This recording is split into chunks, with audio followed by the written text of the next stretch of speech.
There is a continent unlike any other on Earth. Cut off from the rest of the world for over 80 million years, it drifted alone across an ancient ocean, and in that isolation, it built something extraordinary.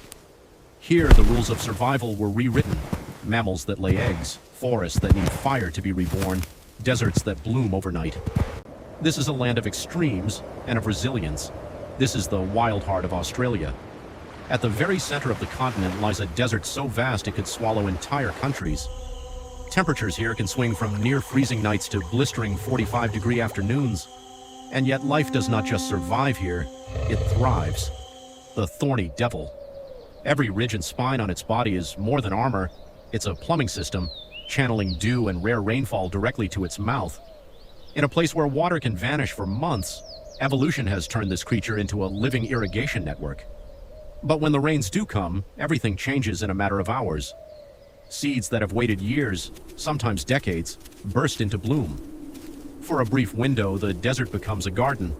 It's a race against time before the sun returns to claim it all back. Red kangaroos, the largest marsupials on the planet, time their breeding to this fleeting abundance. A mother can pause the development of an embryo for months, waiting for conditions to be just right. A biological insurance policy against a land that offers no guarantees. It's one of nature's great gambles, and out here only the well-prepared survive. And when night falls, the desert reveals its hidden hunters.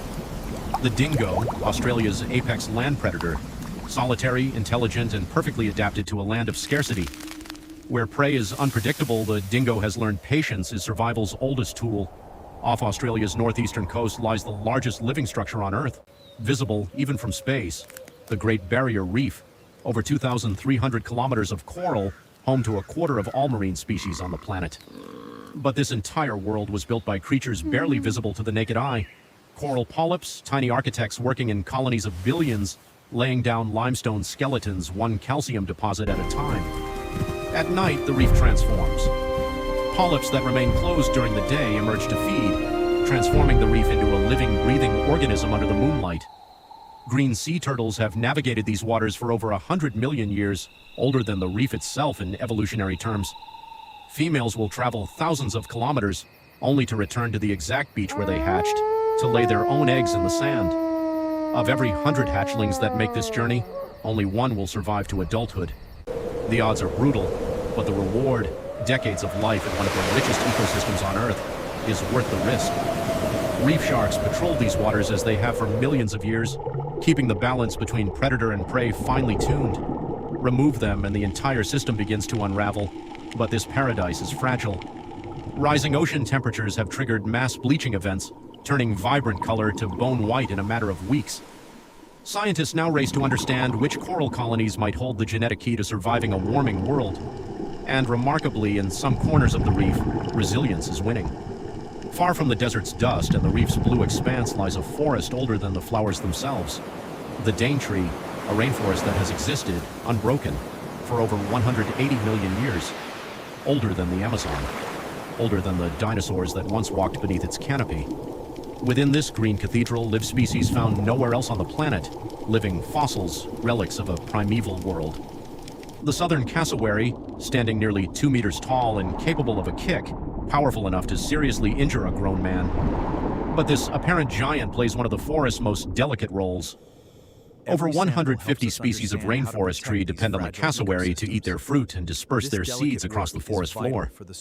No other animal here can do this job. Without the cassowary, much of this ancient forest would slowly disappear. Camouflage here is an art form perfected over millennia. This is a world where staying hidden can mean the difference between life and death. And after dark, the forest floor comes alive with its own light. Bioluminescent fungi, breaking down the forest's dead wood, recycling nutrients back into a system that has sustained itself for longer than almost anywhere else on Earth. And in the quiet creeks that thread through the forest, one of nature's strangest experiments still swims today. The platypus, a mammal that lays eggs, senses prey through electroreception, and carries venom in its hind spurs. When the first specimen reached European scientists, many assumed it was a hoax. It is, quite simply, one of the strangest and most wonderful creatures evolution has ever produced. No account of Australia's wild heart is complete without its most iconic residents, animals that have become symbols of the continent itself. The koala survives almost entirely on eucalyptus leaves, a food source so toxic and nutrient-poor that almost no other animal can stomach it. To cope, the koala sleeps up to 20 hours a day, conserving every ounce of energy it can. Its nose can detect subtle chemical differences between leaves, allowing it to choose the safest, most nutritious ones from thousands of options in a single tree. Fire is both destroyer and creator in this landscape. Many eucalyptus trees have evolved to depend on it. Their seed pods only crack open under intense heat, and their trunks regrow from buds hidden deep beneath the bark. Underground, the wombat has built one of the animal kingdom's most ingenious defenses. Its rear is protected by cartilage so tough it can block a predator from entering its burrow. And if chased, a wombat can crush an attacker against the tunnel roof using nothing but its reinforced backside. It is also uniquely the only animal on Earth known to produce cube-shaped droppings, a trait scientists believe helps mark territory without the risk of it rolling away. And on the open plains, the emu, the second largest bird on Earth, can cover 50 kilometers in a single day searching for food and water, guided by an instinct for the shifting rains that has sustained its species for millions of years. Every one of these species tells the same story, a story of adaptation pushed to its absolute limit in a land that refuses to make survival easy. But this ancient world is changing faster than at any point in its long history. Habitat loss, invasive species, and a warming climate now threaten the very balance that took millions of years to create. Across the continent, scientists and conservationists are racing against time, tracking populations, restoring habitat corridors, and breeding endangered species in captivity to give them a fighting chance. The bilby, once found across nearly the entire continent, now survives in only a fraction of its former range, but predator-free sanctuaries are giving this small, big-eared marsupial a second chance. And increasingly, the oldest knowledge on this continent is proving essential to its future. Indigenous Australians have managed this land for over 65,000 years, using fire not to destroy but to renew, a practice now being restored across vast areas of the outback. It's a reminder that the wild heart of this continent has always beaten in rhythm with those who understand it best, from the driest deserts to the richest reefs, from ancient rainforests to sunburnt plains. Australia remains one of the last truly wild places on Earth. A continent that spent 80 million years perfecting the art of survival. Its heart still beats in the red dust, the coral reefs, and the ancient forests that time nearly forgot. And as long as it does, this wild, untamed land will continue to surprise us, humble us, and remind us of what the natural world can still become if we let it.